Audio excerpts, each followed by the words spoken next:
In today's video, I'm going to teach you how to host Node.js on Cloudways. If you've looked through the Cloudways application options before, you may have noticed something that seems a little confusing at first. You'll see options like PHP, WordPress, Magento, and Laravel, but you won't see a one-click option labeled Node.js. That can make it seem like Cloudways doesn't support Node applications, but that's not actually the case.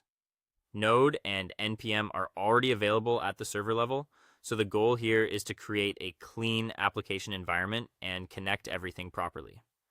To get started, sign into your Cloudways account and head to the application section from the top menu. From there, choose the option to add a new application. When the application selector appears, choose Custom App using the PHP blueprint. Even though the label says PHP, we're using it simply as a clean application wrapper so we can deploy a Node.js app inside that environment.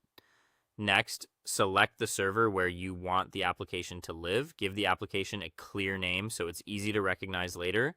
Assign it to the correct project if needed, and then create it. Cloudways will take a short moment to provision that application environment for you. Once the application is ready, open it and stay on the Access Details page. Here, you'll find the server's public IP address.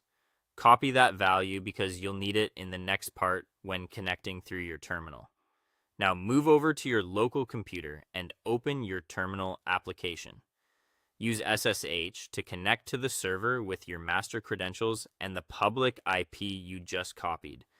After you log in successfully, you'll be inside the server shell, which is where you can pull in your Node.js project files and continue the deployment setup. At this stage, make sure you're working in the correct application directory so your project stays organized inside the Cloudways environment. This is important because the app wrapper and server structure need to remain clean if you want Nginx and PM2 to work smoothly later on. From here, you can clone or pull your JavaScript repository into that application space. The main idea is to get your project files onto the server in the proper location using the secure shell connection you just opened. This setup gives you the foundation you need for the rest of the deployment process: a clean Cloudways application, secure terminal access, the correct server IP, and your Node.js code placed on the server and ready for the next